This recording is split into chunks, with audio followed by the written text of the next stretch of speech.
I'm ready for this one. I'm excited. So, from the 98 countries that I've traveled extensively in, I'm going to have to say that Uzbekistan is the most underrated of them all. Well, that doesn't surprise me because people know nothing about Uzbekistan. I mean, you've heard of the Silk Road, but you know nothing about this area. It's very little promotion of it. Well, not just promotion. I mean, you ever see the global weather and they'll say, okay, here's the North America, South America, and it goes to Europe, and then they completely skip over all of Central Asia and they go straight to the Orient. So it's for some reason people don't know much about the stands over there, but it is a Yeah. gem. So you call it the stands. Is it? Is that how it's referred to all of the Astan countries there are? Well, the stand just means land of. So Mm, there's even provinces in Iran that are called, something stan. Well, I mean, you've heard of other countries like Pakistan or um, Kazakhstan, Turkmenistan, all this kind of stuff. So it's the land of the Turkmen, or the land of the Kazakh, stuff like that. So mm. most of these countries, not Iran, not Pakistan, but many of the other countries are descendants of the Turkic tribe. So they spread from Kazakhstan all the way into Turkey. So they speak Ah, like a similar language to each other.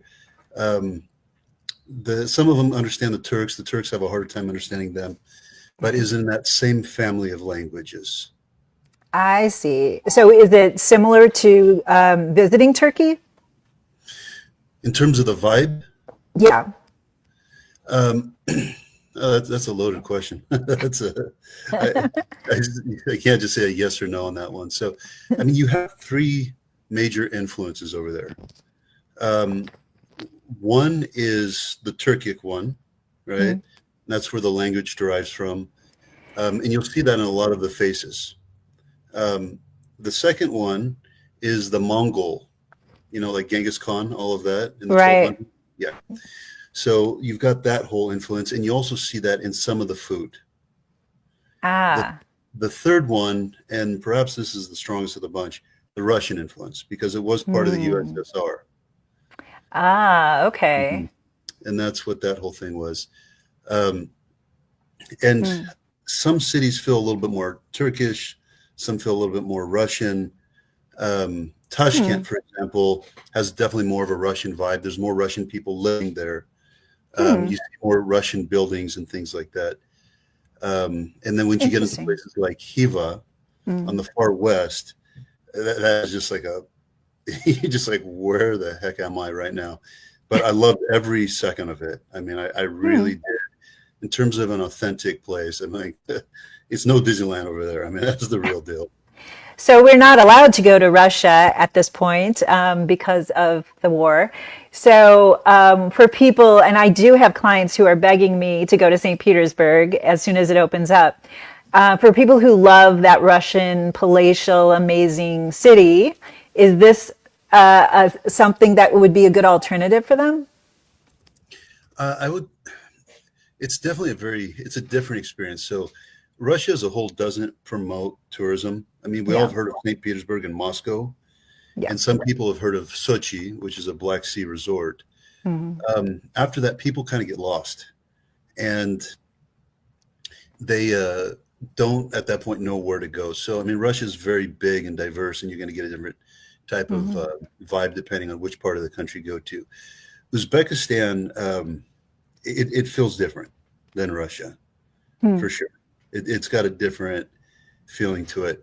Um, I mean, yeah, it is a crossroads, and I mean, it feels it very much in the food, in the architecture, and in the faces of the Hmm. people. I mean, you can just, without even knowing the history, you show up there, and you could tell three major forces all met there. Hmm.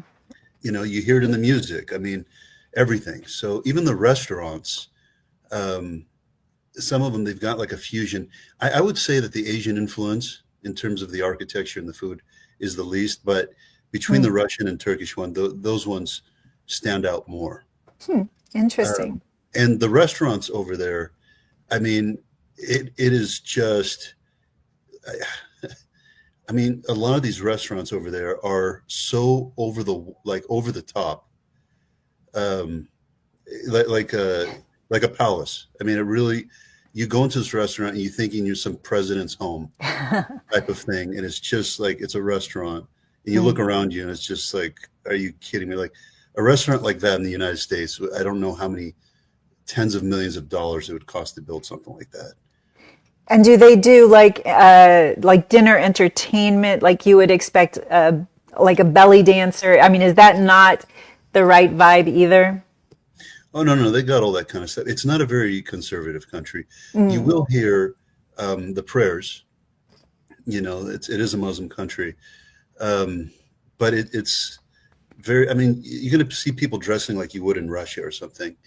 Um, so you hear the prayers, you see the mosques and stuff like that. But no, I mean, you'll see everything that you want to see. Tashkent, you're going to see more clubs and things like this. But yeah, I mean, they love the entertainment. Um, Mm. Everywhere you're going to go, you're going to see somebody playing music. I mean, every place that I went to, if you look on my Instagram and my highlight for Uzbekistan, Mm. they'll see me over there. They approach me with these little like instruments, and they start jamming out with me and stuff.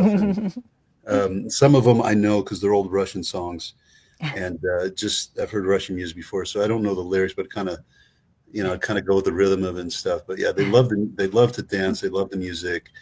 And after Turkey, I would probably say Uzbekistan has the best food in the world. Wow. Now that says a lot. Yeah, yeah, I would say it's number two. And I had a tour guide in Bukhara. We're going to talk about all these places, Okay. but Bukhara, like I had a tour guide. Um, I love him.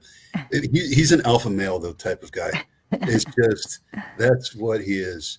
Um, and we went to the restaurants. Usually, I'm very like picky and let me choose my own stuff. He was one of those guys. I just said, you know what, I'm going to be quiet. I let him order everything. He didn't make one mistake. Every single thing he ordered was incredible. Mm. And I had visited during Ramadan. Not everybody knows what that is, but Lane, if you can kind of let Well, everyone know. it is a spiritual holiday where you have to, you're not allowed to do certain things. So I wouldn't usually recommend you travel during Ramadan. It's more difficult to obey their rules during that time period. Is that I know that was a bad description, but That's okay. It's okay. Yeah. Well, in Uzbekistan specifically, I mean, I've traveled during Ramadan. My customers have traveled during Ramadan. mm. Everything's still open. Oh, okay. It's just the Muslims themselves. And incidentally, not everybody's Muslim because remember, you still have the Russian minority Mm. and stuff. Um, they will practice. So they don't eat from typically like 7 in the morning until around 7 o'clock at night. But the Russians are still going to eat. The tourists are still going to eat, which Mm. means that the restaurants are still open. So, in terms of tourist attractions and food and everything else, there's no real disruption. Mm. Um, and in a lot of ways, it's nice because you'll actually see during certain times of the day, people will stop what they're doing to pray, and you'll hear the chanting. You'll see people going to the nearest mosque and all this kind of stuff. For me, Mm. I found it really fascinating. So I enjoyed the whole thing, Well, that's really. good. Yeah, I mean, I understand why you'd want to you want to experience it. You want to because part of the great thing about travel is in engrossing yourself in somebody else's culture. Mm. So, and you want to feel like you're part of it. So, of course, when they're celebrating this most holiest time of the year, it's like a fabulous time to really get into the inner psyche. Mhm. So I think that's not the only. I mean, you can visit. I think April, May are very good times to visit. Mm. September and October are very good times to visit. Um, so April sometimes is when you're going to experience that Ramadan. Um, the times that you want to avoid it, July and August, it's so hot over there. Like, oh my gosh, is it so hot? It's over 100. Um, and then in the winter, once you start getting to like later November Mm. through March, it's really cold. So April, May, September, October, those are the prime times to visit, and the weather is just absolutely perfect every single day. So is it a snowy climate? In parts of it, yeah. Uh, Hmm. yeah, But parts of it's not desert. one part of it, because remember you have the Silk Road. Yeah. So one part of it did dry up, but it's crazy. There's a site, we don't go there because it's like so far in the middle of nowhere. But there was like a ship because there used to be water there, and the Ah. whole river dried out. So if you go there today, imagine just driving to Vegas and seeing this like ship just sitting there in the middle of nowhere, and you say, "What the heck is this doing here?"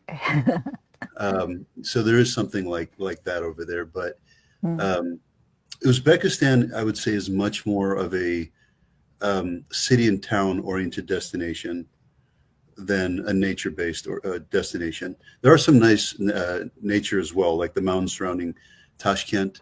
And it's kind of nice if you like lamb and things like that. When you Hmm. get out into the mountains, like I did, there's people that are cooking it like right off the street, and you kind of like pull to the side. I've got Hmm. some really wonderful photos of it. Hmm. Um, and like, I mean, they're cooking it right there in front of you. So that's fun. But Hmm. otherwise, there's about four cities over there that are really popular. And the first one starts with Tashkent, the capital. Okay, so let's get into your tour. So how many days do you recommend? This one is an 8-day tour. Some people want to go a little bit at a slower Mhm. pace. Mhm. So they'll go into 9 or 10 and we just spend some more time. But if you just want to kind of like go through the motions, 8 days. That's how we do this one. Okay, and where do you fly into? Tashkent, it's the capital of the country. Mm. That's also the one where you'll find more Russians and more Russian architecture. There was a very bad earthquake in the 1960s, I think, Mm. which caused much of the historic architecture to crumble. Mm. And it wasn't rebuilt in that same style. So um, a lot of the buildings are just modern and stuff like that, but there are still some Russian buildings. The main thing is you go into Tashkent because that's where you're flying into. There's direct flights there, I think about 3 times a week from New York. Mm. The other way to Mm. do it is to go through Istanbul in Turkey, and then you get to Tashkent. But people like it's a long flight. I mean, it's literally across the world. Mm. So, you get into Tashkent, you're tired, and we give you time to rest on that day. There's a Hyatt over there that a lot of our customers stay at. We let them rest up for the day. And then around 5 o'clock, we pick them up in the lobby. And then we take them to a pilaf center. It's like a Mm. rice factory type of place. And they teach you how like traditional food is prepared, and you have dinner over there Mm. with the people. So it's a good way to kind of start your day with some rest and then a cooking class and having dinner with locals. Yeah, that sounds great. Yeah, yeah, it is. I got super lucky over there um, because I mean some guys are very powerful in the country in both politics and just business. They had invited me over there and they really took care of me and they Mm. spoiled me with food. And they I mean they gave me a first class. I have so much respect for those guys. I mean Mm. they treated me so well. I really owe them a lot. So How I big met. a country is it? Like to go from one side to another, how many hours between? I've never done it like that because we make stops, Right. um, and the train system is good over there. Mm. They even got bullet trains over Oh. there. So Mm. so I don't know if it just was done in all one stop, how long would that would take, but I mean it is a bigger country. I mean it's bigger than Ukraine, so it kind of gives you an idea. Okay. So Hmm. it's you start in Tashkent, you have that dinner. The one that I did was great. I met the mayor over in Mhm. Uzbekistan, and a bunch of other guys that just made sure I had the time of my life. From Tashkent on the second day, we'll show you the highlights over there. There's some mosques, there's some markets, like an outdoor market. Mm. Um, Mm. there's some, like the metro station is really pretty, and that obviously comes Mm. from the influence of the Russians. I was going to say that's a Russian thing. Sure, exactly. And then they've got like an Orthodox cathedral over there that's really Mm. pretty.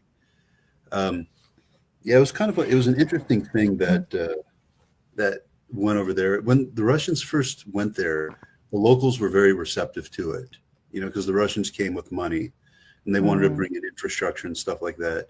And of course, things changed with communism and whatnot, but they were very receptive to the things that the Russians were building. As an example, the metro system right. and the inner city rails. So you're going to see that kind of stuff when you go on our tour over there. So are you using rail to go city to city, or do you use buses? So for the first one, so you get into Tashkent, you're getting there by flight. Hmm. Then from Tashkent to Khiva, it's spelled Khiva, you take a very quick direct flight. Mm, That's the only domestic flight you need on this tour. And you okay. get there on the second evening. Sometimes we do it on the third morning. It depends when there's flights and availability and all this kind of stuff. Mm. Um, from Khiva all the way from there, you're taking trains to get back. Oh, So it's okay. just one domestic flight and then trains all the way through. Gotcha. So, I mean, theoretically, you could take a train there and back, but it's just why waste it? You take a 50-minute flight and then save Right. yourself all this time. Yeah. So on the third day, now you're in Khiva. And it's a small town, but it is really packed with a lot of beautiful places. It's probably prettiest at night because they illuminate the Mm, town over there. It's one of the most authentic looking towns I've ever been in my life. mm. It is just the formations of their the I'm minarets. here. Sorry, I guess you lost me for a minute, but I'm here. No problem. So the minarets that they have over there, and just the illumination, and they got a lot of these like these madrasas, they're called, or they're like religious schools. Mm, So some of them you can go inside, some of them you can't. But so many of these buildings, like when you open the door, it's just gorgeous. It's absolutely gorgeous what they have on the interior. mm. So there's a lot of these pleasant surprises over there, and it's all walkable. There are a few things here and there that are a little bit on the outskirts that we show. Like there's a palace, for example, and there's a fortress that we show you that's like about 40 minutes outside of town. But we typically do that in the morning, and then we get back to Khiva, and then the rest of the day you're doing everything on foot. Are these like cobblestone type streets? Yeah, Okay. yeah, yeah. So it's not super flat for people with mobility problems. There's going to be uneven kind of walking. A little bit. It's not very hilly though, so it's Mm, not it's not heavy walking. But yeah, I mean, if you need a wheelchair, it's going to get a little bumpy. Um, but it's not a hilly type of town. okay. Okay. So in Hiva, you're there overnight. That one, yeah, you're staying there on the second night. You're also staying there on the third night, and you see over there like tourist police. Police. I took a lot of photos with them, both male and female. Um, and there's a lot of nice restaurants. They got really a lot of good restaurants over there. So, Mm. and it's a small place. Everybody's going to kind of get to know each other after a while. Um, and then the night comes, you kind of do a night tour and all that. And um, yeah, it's a good one. And then basically on the fourth day, we relocate from Khiva to, Central Asia's most spiritual destination. It's called Bukhara. Mm. Bukhara. And it's on that Silk Road. That Silk Road goes from China all the way to like, I think, Azerbaijan. So So is the Silk Road named that because that is the way that they took silk from China out to the rest of the world? yeah, it was not just silk, but other products as well. That's a lot of the culture that you see, especially in the Middle East. It's because of that Silk Road. So Mm. just think about it as like a business transaction. You've got one guy over here, and he's rich. He's got the money. We'll call them the Europeans. And then you keep laughing. I don't know what I'm doing. Um, I'm not laughing. It's just me. okay. It just sounds like, I don't know. I don't know what's funny. It's like somebody's tickling your feet or something. My gosh. Um, but anyways, so you got on one side the rich Europeans with their money, and then you've got on the other side the people from the Orient, like China, with the goods.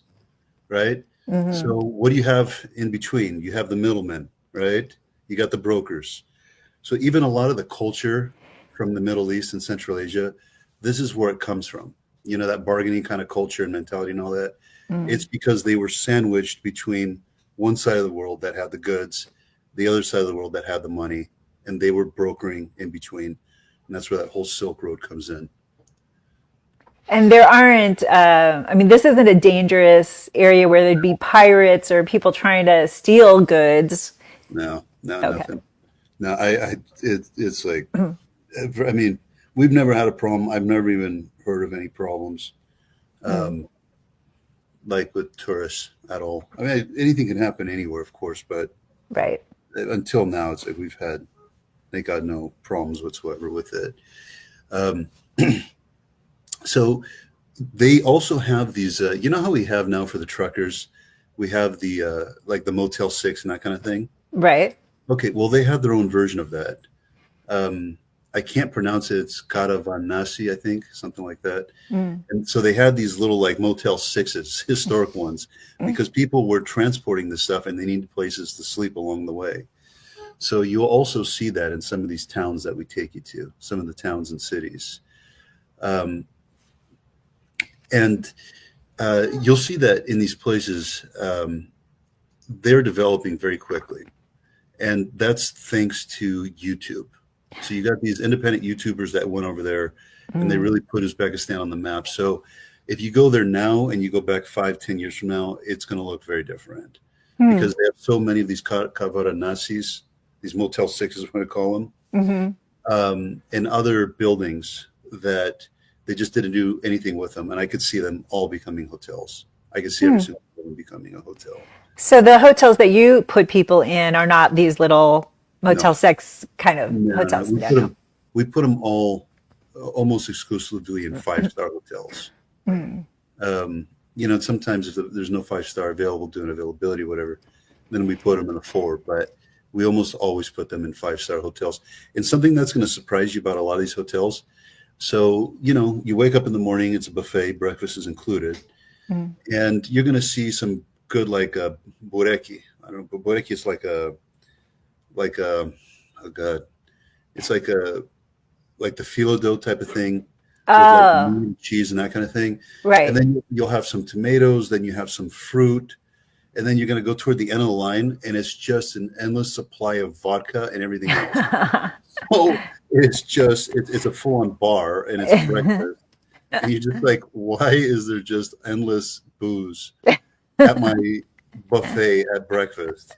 Okay, so yeah, I mean that's another example of it being of one of the more like liberal Muslim Mm. countries because I mean just yeah, booze is everywhere over there. So and that obviously Yeah. comes from the Russians. That's no surprise. Yes. And I Yeah, would assume that they've got good caviar too. yeah, they do. They do. They do Yum. for sure. Mm. Now on day 4, we've taken the train from Khiva to Bukhara. For me, from all the cities, I think Bukhara is the prettiest. That's my Mm. opinion. They're Okay. all good. Khiva, Bukhara, and Samarkand are all really pretty, but Bukhara is kind of Mm. the cream of the crop with it. Mm. Um, and once we've transferred you on the day 4, they've got right now still, they have not built the bullet train from Khiva to Bukhara. They've been Mm. trying to do that for years. It's still not there. So right now it takes about 6.5, 7 hours. And the train is just like a basic train. The alternative to that is to take a flight, but the flight is not daily. So if it's like a smaller group, because we take even solo travelers, Mm. we will by default use the flight if it's available. If it's not available, then we use the train. If we have a bigger group, like let's say 3 people or more, we end up using a private car to transport Ah. you from Hiva just to kind of save you some time and Mm. uh, with it. But then once we get you to Bukhara, we do some sightseeing over there. Um, my favorite part of that day, and perhaps one of my favorite things in the whole trip, is you go into the Turkish bathhouse, the hammam. Oh. Okay. Now, if you remember, uh, go on YouTube and put Anthony Bourdain. We all miss him. Hammam, Hammam. So he went inside there, and what he went through is exactly what it is. They beat the heck out of you, but it's in a way that you want to experience this thing. Uh, some people can say, hey, you know what, just go softer, and they will. I mean, they're not going to punish you for nothing. But for me, I didn't want to back down. I didn't want them to sit there and tell their friends that Charlie couldn't handle the pain, type of thing. But I mean, if they tell you, hey, calm down, they will. But I mean, this is like a full on like physical therapy slash like bath slash massage. There's nothing I've ever done like that in my life. So I have to tell you, it is my most watched short I've ever done is my experience with the Turkish bath. So it was in Kusadasi. So it's Turkish, but a man washed me in the Turkish bath, which is unusual for a Muslim country to allow it. But yeah, he washed me like a baby. And it was. I watched that video. I saw you had the camera right there too, like as he was doing it. Yes. Yeah, and I also have the camera on me when they're. So if you go to my Instagram and look in my Uzbekistan section, you'll see what the guy was doing to me. The guy made my legs like spaghetti that day. It was just like it was something else. Yeah. I didn't like the massage part. They did like a cupping massage. Hi, Joanne. You know, the cupping ones where they put heat in the cup and then they like make it, I don't know, it sucks up your skin. Oh, I hated it. My daughter liked it, but oh my God, I was screaming at them to stop. Yeah, no, in Uzbekistan, they don't do that. In Uzbekistan, they have one for the male and one for the female. And the men don't massage the women and the women don't massage the men, type of thing. But even as we're describing these places, like a minute ago, we're talking about the booze at these hotels, and now we're talking about the hammam. So you see how you can kind of get the Russian influence, the Turkish influence. Obviously, the hammam comes from the Turkish part. So Uzbekistan was a major power before Turkey became a power. And you know all that stuff like in northern India, Uzbekistan was kind of the main power, even in that part of India. So that's why you're going to see a lot of the architecture and things like that. There's similarities even within Iran. So later on, it's when the Turks got strong and they took over Constantinople and they became a bigger power. So they're actually kind of same for the same family, but Uzbekistan was stronger first, and then later on Turkey became stronger. But anyway, when you're in Bukhara, you're going to get the influence, and you're going to see these guys on the street who are selling the ice cream. You know how like the same way you saw in Turkey, where they kind of mess with you and they give you the ice cream and then they take it and they really just like they mess with you. One guy over there, he was so hungry. And they're messing with him, and he got upset. He says, "Give me the ice cream, or else I'm going to punch you in your face." Oh. But later on, my tour guide told me that don't worry, they all know each other and they know they're joking with each other. But yeah, you're going to see some very cool buildings and streets in Bukhara, for sure. And how long are you there? You're there on day 4, right? And you do sightseeing. It's a half a day of sightseeing because we got to get you from Khiva. The day 5 is another full day. This one's a full day of sightseeing in Bukhara. And then that evening, because remember, evening 4 is when we take you for the bath, the hammam. The 5th evening, we take you to a venue, and they got like folkloric dancing, and they got some like traditional band playing over there. With the traditional attire and all of that. Nice. So that's how to do that one in that day. Also, they got some really good restaurants over there. So that's kind of what happens there. The next day, day 6, we do more sightseeing in Bukhara because there's really a lot to see there. And then we relocate by fast train to Samarkand. It's only about a 2-hour train ride away. Samarkand has arguably the prettiest square in all of Central Asia. And at nighttime, it is really just like, are you kidding me? It is gorgeous. So if you just Google Samarkand at night, you'll see that it is the real deal over there. And of course, it was also on that Silk Road between China and the Mediterranean. And it's a World Heritage Site as well. I mean, all these places I'm telling you about, these are World Heritage Sites. Yeah, the one thing I think that Americans don't really understand until you travel more to these areas is how old the rest of the world is. Like you know, we're so used to things that are 200 years old here, and when you go to these places, they're just centuries old. Well, so there's one place I went to, and there was a monument that I saw, and it's, my gosh, this thing, and it crumbled, this thing, but they kept whatever was left. But still, what was kept was just very impressive. So, and I remember to my tour guide, I said, geez, when is this, 1700, 1750? He said, no, this was, it was like 1230, 1220. So I said, they built this in the 1200s. He said, yeah. So you serious? Yeah. And then I said, hold on. I look, because I didn't, and then I looked it up on Wikipedia. It got a little bit irritated with me. He's like, I'm telling you, why do you need to look it up? I'm like, this thing is, there's no way this thing was built in the 1200s. He said, yes. So I looked it up and he was right. I said, you know, my bad. You know what I mean? My bad. But, you know, to take it as a compliment. So when you start seeing that stuff, you know, Europe wasn't always the center of science and innovation and everything else. You know, in the 1200s, England, for example, was like a swampland. You know, like Uzbekistan, China, those were the places that were leading the world. Right. With Yeah. like innovation, infrastructure, technology, all of that stuff. I mean, that was the thing there. And later, there's things that happened that kind of slowed them down. But 1200s, 1300s, they were ahead of the rest of the world, for sure. They were on top of the world. Yeah, I mean, no, people don't understand how Egyptians made the pyramids. Like, you just don't know what kind of technology they had because everything was lost then. Or it was aliens.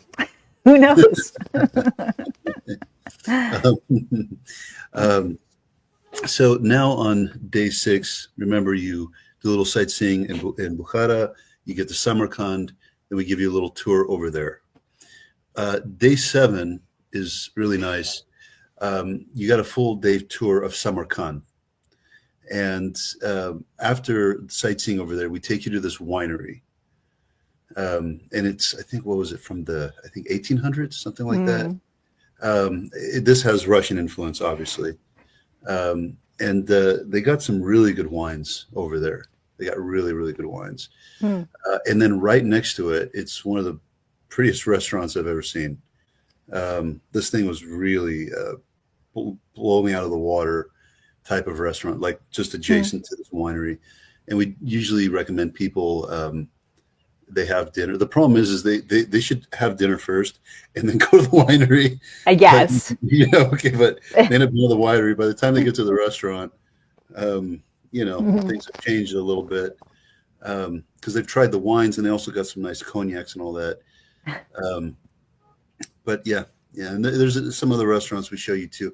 I'll tell you this one in Samarkand, I won't forget. There was another really good restaurant that we went to, very fancy, but the cooks, they had to bring in the lamb because they love lamb over there. All right. So you know how in America you kind of have this, like, you know, back door in the alley type of thing on the East Coast, or, you know, there's always like a second way of getting in, right? Yeah. All right. Well, you know, they don't have that. Okay. So this was like slaughtered lamb. And Oh, this is like a, well, no, I mean, it wasn't bloody, but I mean, it's just like what you'd see, you know, when you go to like you know, when you go to the market and you see it like, oh, right. shit. Yeah, yeah, yeah. Anyways, so this is a fancy restaurant and I'm sitting there eating and just, they have like, you know, 14 lambs and they got like 6 guys all bringing this stuff through the tables. Like, Oh are my you goodness. kidding me? And they're trying to run it through, like, don't make it a big deal so nobody notices. How don't you notice that? There's 14 lambs that are just flying across the room, you Oh know? my gosh. So there are some oddities over there, but I mean, this is all part of the experience of traveling. Right. Um, you know, I remember over there. I got to be careful with this one, but I went to a very fancy restaurant with this big businessman over there, and you know, you dress nice and everything. It's a very formal place, and I had to use the restroom, and the guy, you know, points to me where the restroom is, and I go there, and I don't see much. I just see a hole. I don't see nothing else. And he doesn't speak English. I don't speak Uzbek. And I went back to him and I said, I'm sorry, bathroom, bathroom. And he goes, oh, there. And I really have to go to the bath. I said, there's no bathroom. There's nothing there. Okay. Yeah. And he starts going like that, man. What's wrong with you? I said, no, there's nothing there. There's just a hole. There's nothing there. Okay. And then he said, he grabs my hand and he walks me and he points to the hole. I said, oh, okay. Oh, I see. Oh. Yeah. And this was at like a super fancy restaurant. That wasn't very common, to be honest with you. Most of the fancy restaurants had nice bathrooms. But for whatever reason, that one specific restaurant, like, it was just a hole. So That wouldn't work for girls. well, it didn't work for me either. So I had to literally leave and I took a taxi back to my hotel as this super rich businessman is waiting for me. And then like I came back 15 minutes later, you know, I asked him to forgive me and I had a translator and I explained to him what happened and he actually started laughing. At first he was a little bit irritated because I was gone. And then he's like, okay, I understand. You know, he's like, I get it.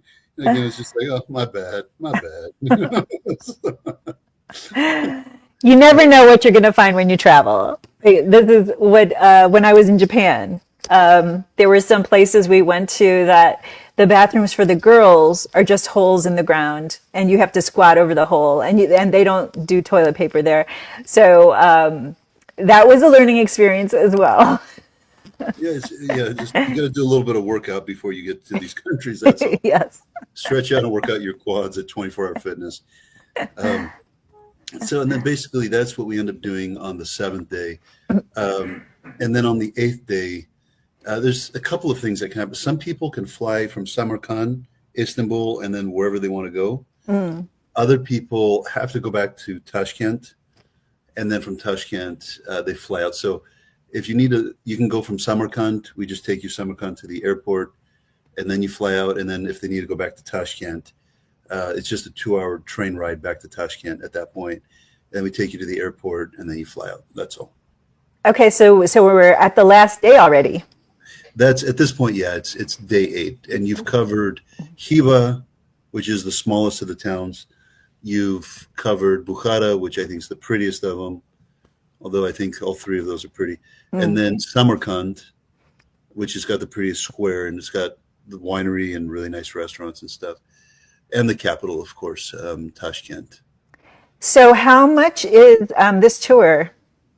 This one, I'll tell you right now. This one is, because usually we do it in payment plans of 6 months. But this one is, this is 8 days with 5-star hotels, breakfast, all the entry fees, your own private tour guides, because this is a fully private tour, private cars, and the train rides, 2,490 per person based on 2 people. Okay, that's a great price. And as with all of your tours, you don't do single supplements. You just pay what you need to pay for a single person to do it. So the great thing about Charlie's tours is you don't have to go on a specific day. So you decide what day you want to leave, and we create the tour around your needs. So a lot of the tour companies that I use have specific dates. You must leave on these dates and go on their schedule, and you're with the same people every day. That is not the way Charlie does his tours. So you go on the day you'd like, and we arrange the tours, or Charlie can coordinate the who you're with every day. So you may not be with the same people. You might be alone, or you might be with a totally new group. It's kind of fun for solo travelers because you're meeting new people all the time. Yeah, yeah, that's right. Uzbekistan specifically, though, that Mm. one is a private tour. Oh, it There's, is. yeah, Turkey, for example, you have the option of doing it private or shared. Um, some other countries Iceland, for example, it's predominantly shared. Uzbekistan, it's a private tour. So, Interesting. and you have typically a different tour guide in Tashkent, a different one in Khiva.